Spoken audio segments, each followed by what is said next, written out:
Dalam sebuah ruangan besar, puluhan negara berkumpul. Bendera-bendera kecil berdiri tegak di atas meja.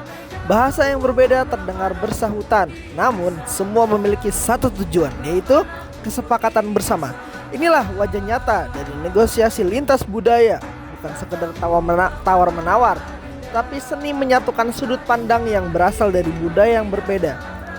Nah, coba nih kita lihat cuplikan berikut ini. Di meja perundingan, delegasi dari negara A dan B negara sedang membahas kerjasama ekonomi. Penyampaian dari Menteri Luar Negeri Bu Retno Marsudi juga bukan sekedar negosiasi, tapi lebih menyampaikan hal-hal yang perlu disampaikan dalam forum tersebut. Dari negosiasi ini, kita bisa melihat bagaimana etika komunikasi hingga cara mereka saling memberikan jeda. Ya, bisa dilihat ini delegasi dari beberapa negara, misalkan dari Jepang cenderung diam sejenak sebelum menjawab sebagai bentuk penghormatan dan kehati-hatian. Sementara delegasi dari Amerika lebih langsung, lugas dan cepat untuk merespon. Negosiasi lintas budaya adalah proses mencapai kesepakatan antar dua pihak atau lebih dari latar budaya yang tentunya berbeda. Bukan hanya perbedaan bahasa, tetapi juga perbedaan nilai yang mereka anut dan percayai, cara berpikir atau cara pandang, hingga ekspresi dari setiap emosi mereka. Dalam materi kajian lintas budaya ini, kita belajar bahwa budaya sangat mempengaruhi dari negosiasi. Misalnya, budaya individualistik seperti Amerika Serikat atau Jerman menekankan kecepatan dan efisiensi. Lalu, budaya kolektivitas atau kolektivistik seperti Jepang atau Indonesia yang lebih fokus pada membangun relasi dan harmoni. Bahkan, cara duduk, kontak mata, dan cara menyampaikan penolakan itu semuanya dipengaruhi oleh budaya masing-masing.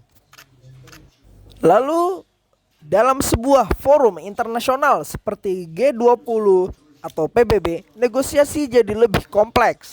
Bukan dua budaya saja yang hanya berinteraksi, tapi banyak budaya yang berinteraksi sekaligus. Misalnya, saat membahas isu dari perubahan iklim, negara berkembang ingin pendanaan dan waktu transisi.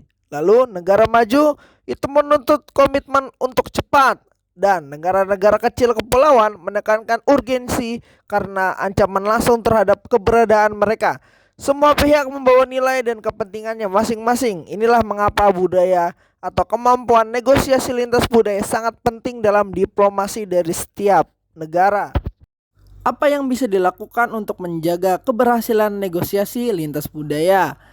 Ada 4 hal. Yang pertama yaitu riset budaya dari lawan bicara sebelum melakukan sebuah pertemuan atau forum dengannya. Lalu yang kedua yaitu berempati dan mendengarkan aktif. Bukan hanya ingin didengar, tapi juga kita harus mendengarkan apa yang mereka sampaikan. Yang ketiga, gunakan mediator atau penerjemah budaya jika diperlukan untuk bisa kita memahami apa maksud dan perkataan dari lawan bicara kita. Lalu yang keempat, yang terakhir ialah sabar dan fleksibel, yang dimana kita harus bisa menyesuaikan situasi yang telah terjadi di saat itu, karena ritme tiap budaya itu berbeda. Seorang negosiator bukan hanya pembicara ulung, tapi juga bisa membaca budaya yang handal, membaca situasi yang ada di saat itu. Dalam World Economic Forum, para pemimpin dunia dari berbagai negara dan sektor industri duduk bersama untuk membahas masa depan dari kecerdasan buatan atau artificial intelligence atau AI. Meskipun teknologi yang dibahas sama, tapi cara pandang dari tiap negara itu berbeda.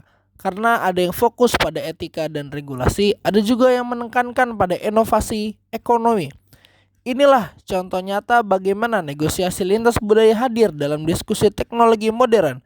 Perbedaan budaya yang mempengaruhi cara mereka memandang risiko, privasi, dan kecepatan adopsi teknologi. Oleh karena itu, bahkan dalam isu yang bersifat global seperti AI ini, keberhasilan kerjasama tetap bergantung pada kemampuan untuk memahami perspektif budaya satu sama lain. Negosiasi lintas budaya bukan hanya soal siapa yang lebih pintar dalam berbicara dan menyampaikan sesuatu, tapi siapa yang lebih mampu memahami satu sama lain dalam bernegosiasi atau berunding. Nah, di tengah perbedaan ini tersimpan sebuah potensi kesepakatan yang luar biasa.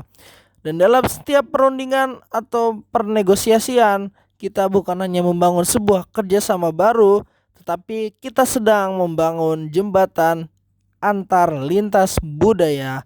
Oke, sekian penjelasan tentang negosiasi. Terima kasih, bye bye.